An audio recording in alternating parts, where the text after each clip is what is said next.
welcome. My name is Nova, and I will be guiding you through this session. The purpose of the session is to understand the impact on voters' perception after the recent presidential debate between Kamala Harris and Donald Trump. Are you comfortable with that? Yes. Great. This session should take about 20-30 minutes. Cool. To start, could you please? Awesome. Could you start by introducing yourself a bit? Yes. Hello. Sorry for brushing my hair. Just got out of a meeting. Okay. Now we're good to go. Hi, I'm Kelsey.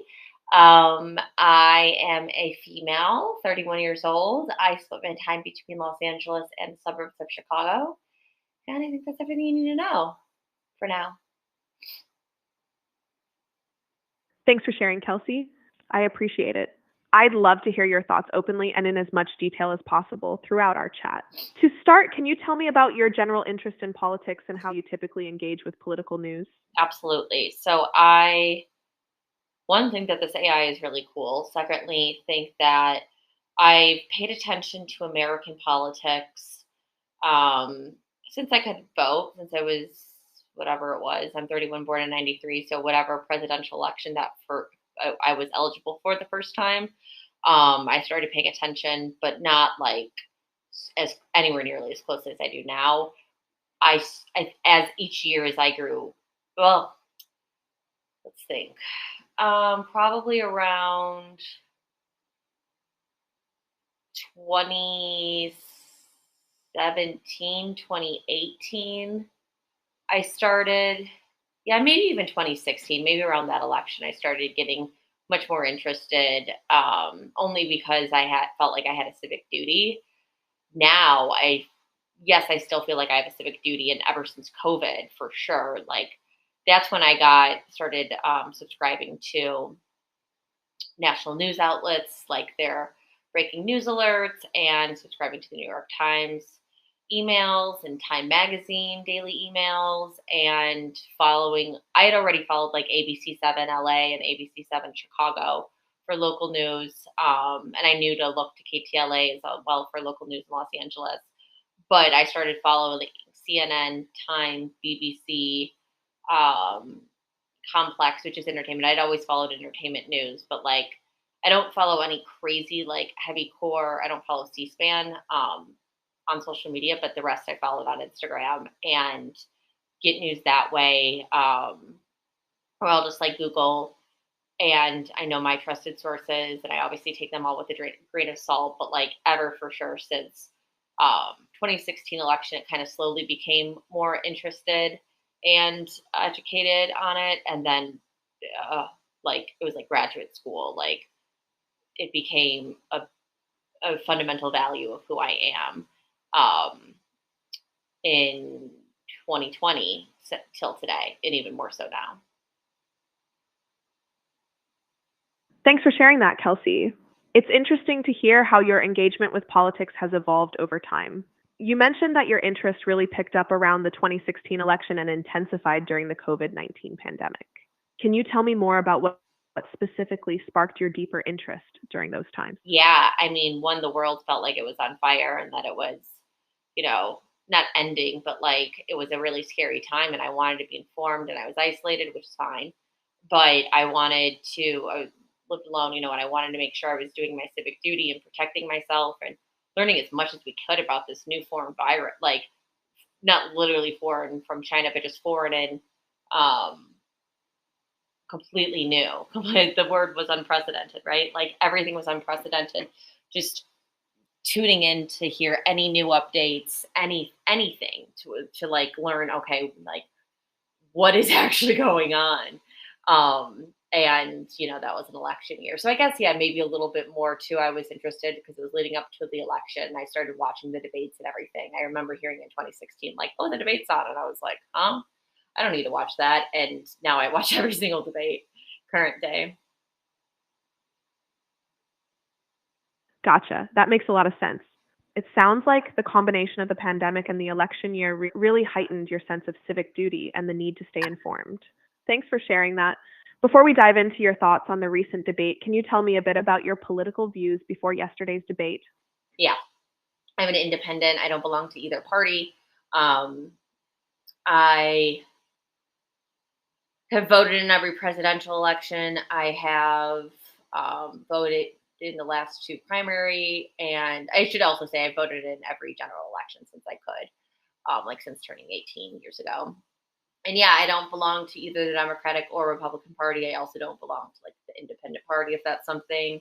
I have my values. I think that both of our parties are a disaster, and I can't proudly belong to either of them. So I'm independent. And in some states, you don't have to pick a party to vote in their primary, which is nice. So that's worked out for me. But yeah, I'm independent and have my stance on every major issue. It's just like I feel like an individual. I don't belong to a certain party. Thanks for sharing that, Kelsey. It's interesting to hear about your independent stance and how you approach voting. Can you tell me more about some of the major issues that are important to you and how they shape your political views? Yes, gun violence, gun violence, gun violence. I hate gun violence. I wish that guns never exist in our world. I know that that's fantasy, and unfortunately, they need to. I wish only our military and police and you know um, protective forces had guns, and that civilians weren't able to without. And if they did, it was like for hunting purposes, and they needed to be in lock boxes, or they were for hunting purposes on their farms and grounds, and they had special licenses and had to go through you know better procedures and routine background checks, routine exams. Like, it's way too easy to get access to guns. It's the worst problem. I think in America, I can't even put into words how upsetting it is that children are dying and like they can't go to school safely. That should be you talk about a God-given right. Like, they should be able to do anything. They're innocent children. They shouldn't be getting shot at. And nobody should be getting shot at in general, and definitely not innocent people. And it's really, really, really devastating. And it's the thing that makes me the least proud to be an American. I think it's shameful. I think it's disgraceful. I think that we have the potential to be the best country in the world, and we're not living up to our potential. And it really is upsetting to me. I don't like the divide in our country. I think it's been going on for almost 20 years now. I don't think it's been anything new. I don't think that it's just been the pandemic. But that's upsetting to me. I do not like how dangerous, like, crime is important to me. I don't like how dangerous the country has become. I don't like how easy it is to go into our country. I think that we definitely do need a wall. And I think that I'm so in favor of legitimate immigration, absolutely, but you have to do it legally. It's a lot harder. It's the easiest country to move into, and it's like nowhere nearly as hard. All the other countries are a lot more strict. And it's, yes, we're the country of like dreamers, and making for a better life. And I'm all for that. But if it's causing so much harm and danger to the civilians, like American born citizens who have worked there, it's not fair. There's never going to be a fair, but like, we have to put the civilians first at some point. And I just feel like civilians are last, and hard working, tax paying civilians, or I shouldn't say civilians, American citizens. And it's just like, that's upsetting. Inflation is deplorable. Like, it's crazy how expensive things have become since 2021, 2022. It's far worse than the pandemic. I don't know anybody that's doing financially well, even really smart, sophisticated financial people. They say that this is the hardest, time. And like, yeah, it was bad, obviously, the Depression. Well, that wasn't in our lifetime. And yeah, in 2008, there was the housing recession, and that was really bad. But like, overall, inflation hasn't ever been this bad. And I don't think that the graphs that most outlets report are correct. What else? Abortion is really important to me. But it's more so of people, yes, of course, protecting a woman's right to choose and just a woman's rights, and knowing that, or agreeing that a woman knows her body best. Any person knows their body best. I wish that men didn't have the ability to vote on women's rights, because it's just we have different bodies, and we have, everything to do with OBGYN they don't experience. So I'm in favor of trans people and LGBTQT. And if they want to convert, transition, and somehow they can biologically have cycles and periods and get pregnant, that's wonderful. And yes, then they can vote for women's rights. But it's like, it seems ludicrous to me that men who don't actually understand or ever experienced firsthand what a period is, what a pregnancy is, what a miscarriage is, what IVF is, what infertility is, like anything. It's like, it's just madness to me that they're even voting on our rights. And I think that any woman that has to endure abortion, it's the last thing that she would ever want to do. It's extremely painful physically and emotionally and mentally. And I don't know if a man is actually capable of understanding that toll. Really, most people that don't go through it wouldn't be able to, but at least I think a woman can empathize better. So those are just some. I mean, I'm really dialed into all of the issues. Thank you for sharing your thoughts in such detail, Kelsey. It's clear that you have strong feelings about several important issues. I appreciate you opening up about them. Transitioning to the debate, how much of it did you watch? Did you catch the entire debate, just the highlights, or did you read about it afterward? Yes, thank you. You do a good job summarizing my feedback or my answers, but I watched all of it except for I was like 7 minutes late to the debate. Unfortunately, I was just coming back from work. So I didn't catch the beginning, but I did see them enter on social media and Kamala walk over to Trump and shake his hand. They didn't meet halfway, so I saw that. And then I watched all of it from like 8:07 Central Time to the end of it. And I haven't had a chance to watch any highlights. And I haven't really read that much about it because the big news of Taylor Swift endorsing Kamala Harris afterwards, that was everything. And then it was late and time for bed, and I've been working since. Gotcha. Thanks for sharing that. It sounds like you caught most of the debate live. What was your overall impression of the debate? I did see someone say on Instagram that watching that debate was a form of self-harm, and that is what's the word, dramatic, and it's not actually self-harm, so that shouldn't be joked about because that's a serious subject. But it was not. It was painful. It was very painful for me to watch. Not every single moment, but I was unimpressed, and I felt very, very disappointed for two reasons. I mean, for a variety of reasons, but the biggest two were, one, I wish that it was Kamala Harris and Nikki Haley running from the Democratic and Republican parties, and I wish that they had a fair campaign run of a traditional timing, that Kamala had been able to start her campaign months ago when the Republican primary campaigning started, and that Nikki Haley had received the nomination, and that there were several debates between the ladies. I think that would have been fantastic, and I think that's what the country deserves. Two fiercely strong, well, I don't know if they're both fiercely strong, but strong female candidates from both parties, and, actually communicating about the issues at hand and their plan forward. And I just feel like last night, that was not it. It was just criticizing one another. And then the second big reason why I was disappointed, I just absolutely cannot stand politicians that don't answer directly. I appreciate you sharing your thoughts, Kelsey. It sounds like the debate left you feeling quite frustrated and disappointed. You mentioned that you were unimpressed with the candidates' performances and wished for a different matchup. Can you tell me more about what specifically disappointed you and their responses or behavior during the debate? Yes.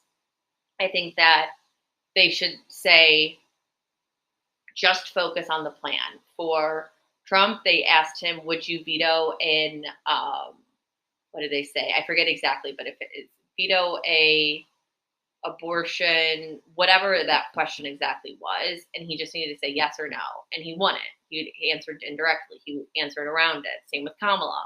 They said, why has the economy gotten into this shape? The question actually, sorry, I remember for her was, have you met with Putin? yes or no question. Simple. And neither of them can provide an answer. It's pathetic. I'm sorry, but it's like, you're supposed to be the leaders of the free world. You want to be the most powerful person in the entire world.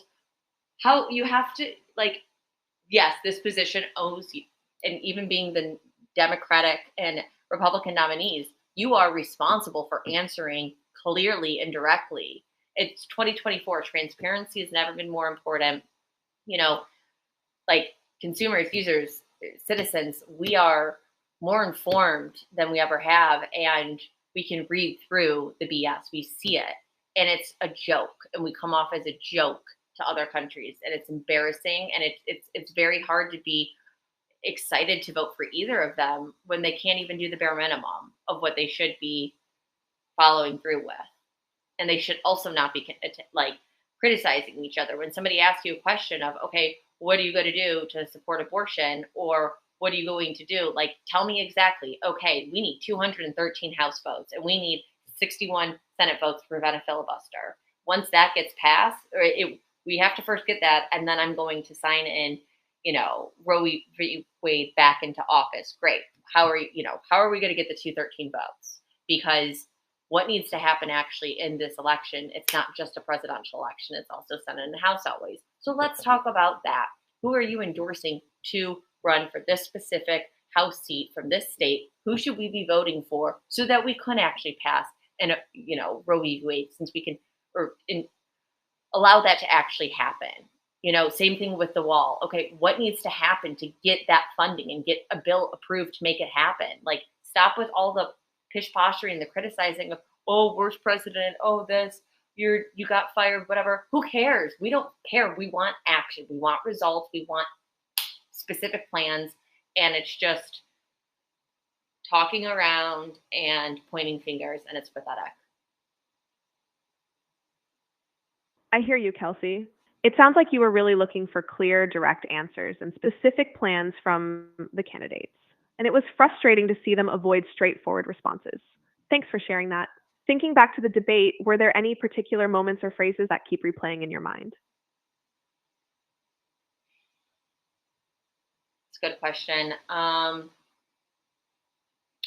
Take your time. saying, she said, let's turn the page, and that frustrated me.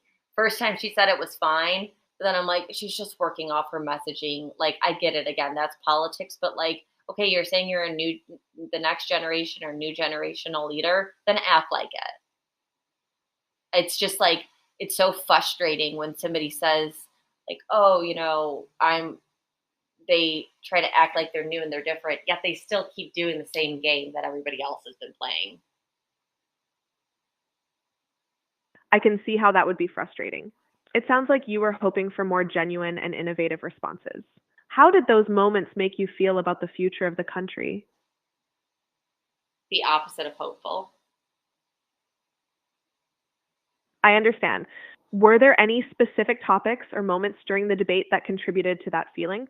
Every single one. I just thought that this is all fanfare and a waste of our time and dollars. Like, what are we doing here? You guys should be actually making something happen. Like, speak to us directly and clearly, or go, like, just do something. We need action, not actions speak louder than words. I hear you. It sounds like you were really looking for concrete actions and clear communication. After the debate, did you find yourself wanting to discuss it with others? Yes. What aspects did you most want to talk about? Pretty much everything that I've said already to you. Definitely how frustrating it is and what a letdown it is that that they're both just being political candidates, and Trump doesn't have a political background before his presidency, and Kamala wants to be a next generational leader. Well, act like it. At least like Vivek Ramaswamy, I did not like him. I think that he was too aggressive and bullish with Nikki Haley and some others, but like, he was calling out what a lot of American voters have frustration with. And he was just like, no, that's a political BS answer. Say exactly what you're going to do. How are you going to achieve that? And at least that was refreshing. That is a next generational leader. That's something new. We were just, seeing the same stuff as we're always used to, and it's just going to lead to the same meaningless results, which is really sad and disappointing. And, like, fearful, anxiety. But yeah, I just wanted to talk about that, and I wanted to talk about the performances. I think that Kamala did better than I expected her to. I think she composed herself better than I expected her to. And I think that it was really all about composure for her. And then I don't think Trump did a good job. I think he did a better job debating Biden. And I don't think he did nearly as good of a job. And he said a handful of inappropriate things that I wish that he didn't, just because nobody should be saying that on that level. I mean, nobody should be saying that in general, but especially on a public worldwide stage. Thanks for sharing that, Kelsey. It sounds like you had a lot of thoughts and feelings about the debate that you wanted to discuss. How did the debate make you feel about the future of the country? Hopeless, that would be the word. That nothing's going to change, that we're still just going to have to endure the same problems and trauma, and it's just going to get more like conflict. There's going to be more conflict within the country and possibly the world, and that's really sad and scary, and we deserve better. I understand. It sounds like the debate left you feeling quite disheartened about the future. Yes. If you could send a message to your future self about this election season, what hopes or concerns would you express, and why? Dear God, I hope somehow whoever wins, it gets better. This is the last. Biden's presidency has been the hardest presidency that I've experienced. Presidency term. I hope to God it gets better than that, and that we never have a presidential term as painful and rough and economically difficult as that. And with crime, like, I just hope and pray that things get better, but I honestly don't think that they will, and I don't expect that they will.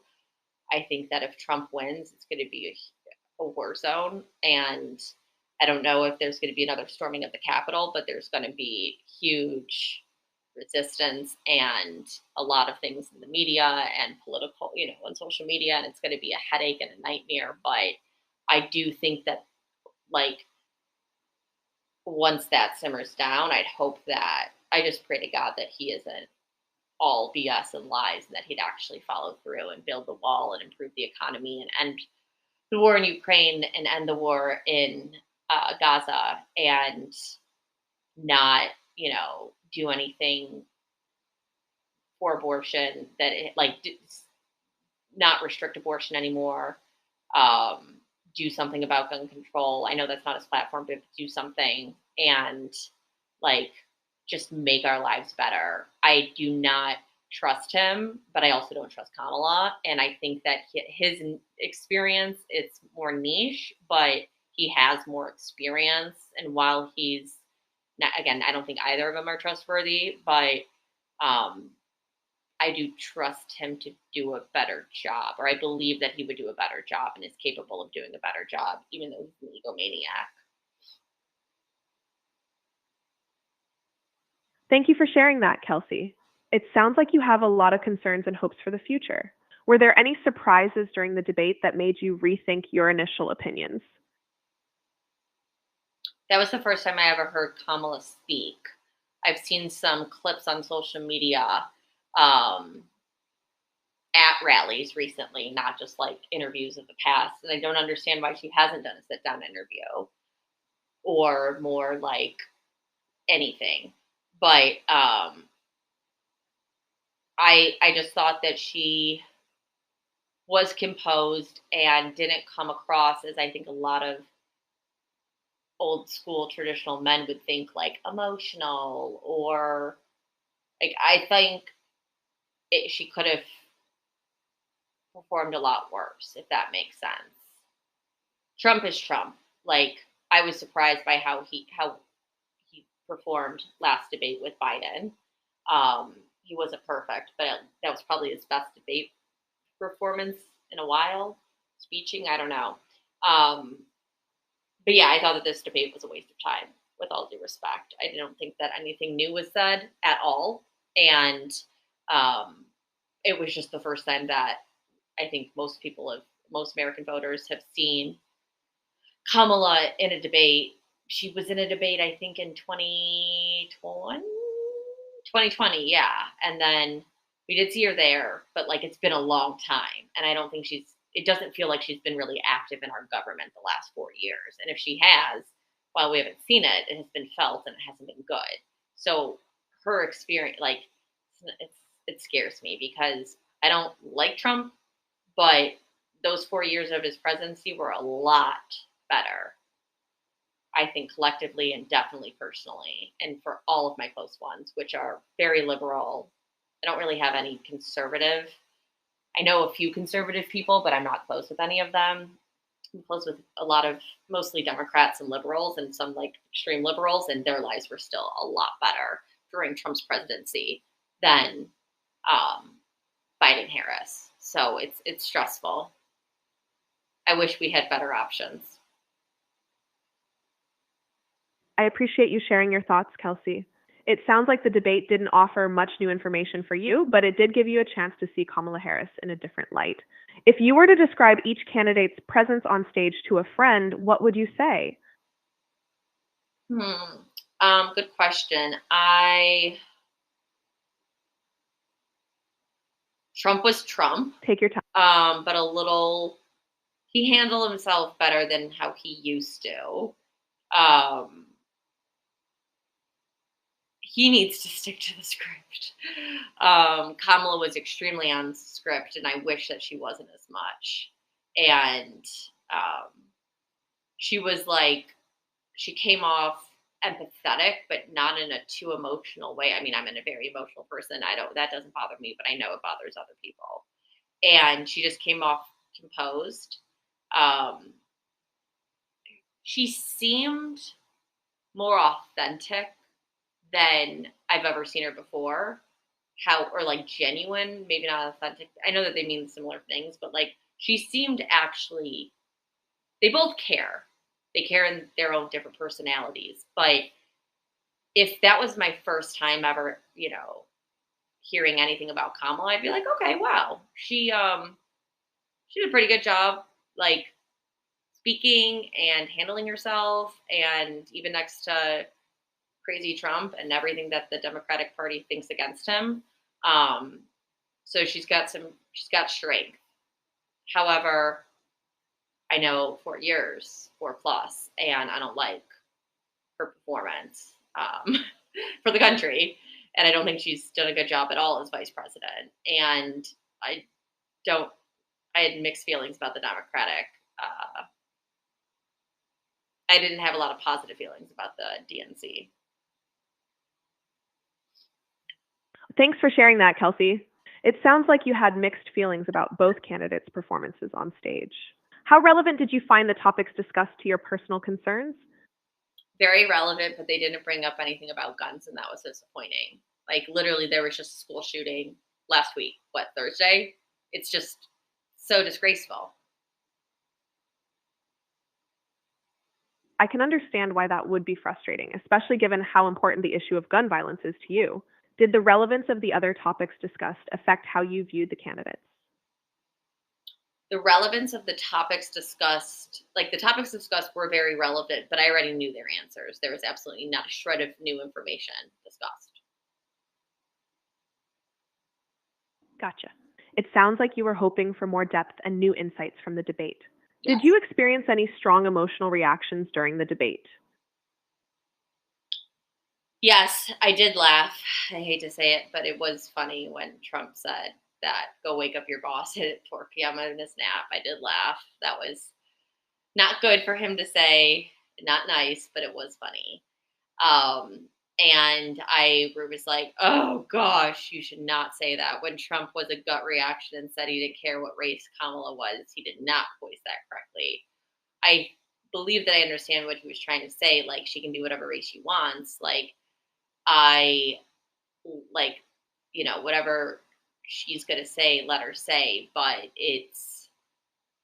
I don't believe she has like an honest character or whatever. Like he didn't substantiate his point, and he's just made remarks that sounded racist, and it was really poor choice of words and behavior, and that I did not like at all, and I looked down on.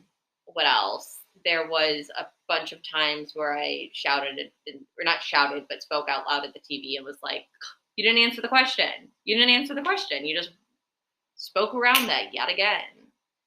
And yeah, I think that was pretty much it. That's all that I can remember. Thanks for sharing those moments, Kelsey. It sounds like you had a range of emotional reactions during the debate. How did these emotions influence your overall impression of the candidates? I guess my emotions influence I don't Go know. ahead. I mean, I already had at the end of the day, no matter, like, I'm going just to performance and what they did in their 4 years of their presidency and vice presidency. And my emotions are towards their character. Um, and it is important to be able to trust the president, but like, I never trusted Biden. So it doesn't, like, I didn't think that he should be elected. He's a good patriot. He's done his job before the election. I don't think that he should have ever been elected in the first place. I think that he was having memory issues. I had a grandma die of Alzheimer's and Parkinson's, and another one who's 92, bless her heart, who's had Alzheimer's for 10 years. And I'm extremely close, or was and am, with both of them. I know the signs, and I saw it then. I thought it was pathetic of the Democrats to put him on the presidential ticket and Kamala as the vice president, because they didn't think that Kamala would win the vice presidency, just like Nikki Haley should be the Republican ticket, but with Trump would win out of the two. And it's so frustrating and pathetic and annoying and advantageous of the party, but they're not putting the leader who should be there in charge. So I like have emotions more so about the whole, like, I don't know, my emotions go into a factor, but at the end of the day, like, I don't hate Kamala, but let's just say I hated Kamala, but she was a wonderful vice president and the country was thriving. Like, let's just say I had some personal grievance because she was all in favor of guns randomly. Like, I'd hate that, but it's like, okay, but if gun violence is down and she's just some strange, like, gun lover, like, fine, so be it. But it's convoluted. I appreciate you sharing your perspective, Kelsey. It sounds like your emotions and experiences with the candidate's past performances play a significant role in shaping your views. Were there any moments where a candidate's response to pressure or criticism particularly impressed or disappointed you? The dogs, I don't know what the story is, and I haven't, like, fact checked it. I have a friend who is a attorney who does all of this. She's just an immense, wonderful job of fact checking so much. And without her, like, it would be hard to really understand not hard to understand what's fake in real news, but like, what is this story about migrants eating pets? It sounds obnoxious and ridiculous, but I do also believe that, like, people said, or a lot of the media and online conversation said that Robert Kennedy Jr. was a crazy person and delusional and conspiracy theorist. And when I saw his speech for stepping down, I don't think any of it was conspiracy theory. And I feel like the media did attack him just because he didn't agree with everything of the Democratic Party. And it's like, what the heck? Like, he's a Kennedy. If there's no family more, that's Democratic royalty. And for his whole family to go against him, like, it's not like he was saying Kamala's horrible. He was just like, I don't like some of the things that the party's doing. It was nothing personal about her or Biden. And so that was like, okay, that was a telltale story of, like, you can't trust everything you read. Like, you got to follow the actual candidate and see what they're saying and pay attention.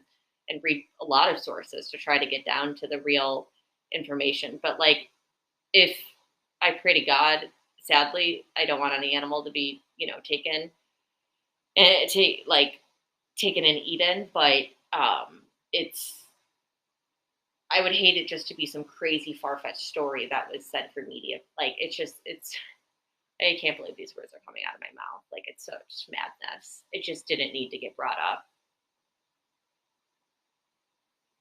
I understand.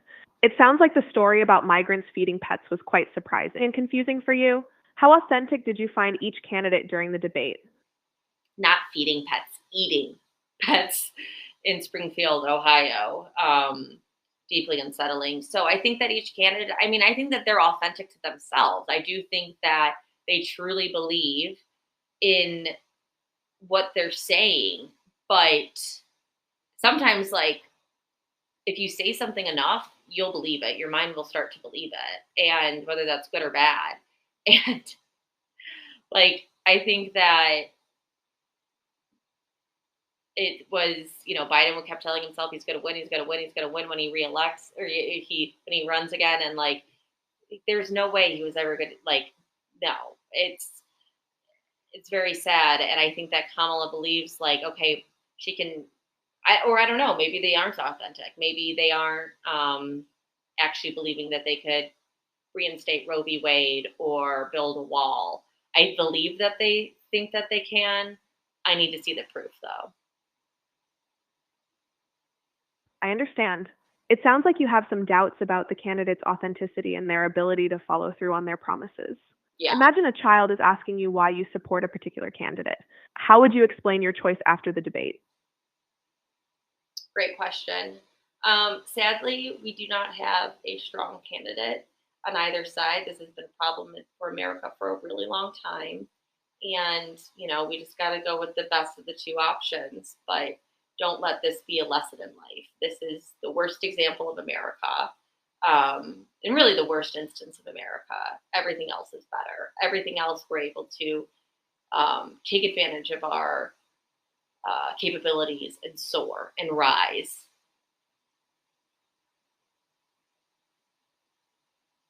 Thanks for sharing that, Kelsey. It sounds like you have a lot of concerns about the current candidates. How did the debate influence your understanding of each candidate's policies or plans for the country? They didn't really talk about their plans. They just criticized each other and said a few things, but nothing actually significant, nothing impactful. So it didn't teach me anything new. It made me feel like, okay, I already knew all that, and I just wasted almost 2 hours of my life, which I could have been using relaxing. This was just stressful and disappointing. I understand. It sounds like the debate didn't provide much new information for you. Do you have any more points you'd like to share about the debate? I also didn't like. I really like David Muir in general, but I don't think that he was being fair. And I don't. Again, I don't like Trump. I don't. I think it was very like. It wasn't fair to the two of them. I think his questions were much more critical of Trump than it was to Kamala. And is a moderator for the presidential debate, the only one that's happening this year, of these two candidates, like, so of this, newly officially selected nominees or elected nominees. Like, I like David Muir. I've always liked him for like a decade, and I was a little disappointed in his performance. And I also was surprised by the venue. Not like the actual venue, but just like the whole setup. I thought it was going to be debate in front of people, so that was my inability to research beforehand what was happening. But it felt like I was like on ABC7 World News Tonight, which is fine. But I was like, this is strange for a presidential debate. This is not what I expected. And yeah, I just wish that there was any bit of new information. I feel like that issues were relevant, of course, and they are the major issues, most of the main major issues that the country's facing. So, I understand for first-time watchers of any debate, sure, I get that. Again, it's the first one of these two candidates, but like, there needed to be a shred of something new for the people that have been watching since last year. I appreciate you sharing your thoughts, Kelsey. It sounds like you had several frustrations with the debate, from the moderation to the lack of new information. Thank you for your time and insights today. Before we wrap up, do you have any feedback on this session? This was the coolest AI I've ever used. Your feedback is incredible. I don't know what Nova is through, but phenomenal. Thank you so much, Kelsey.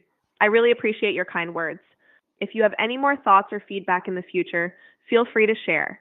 Please go ahead and click the end session button to conclude our interview. Have a great day. Thank you. You too.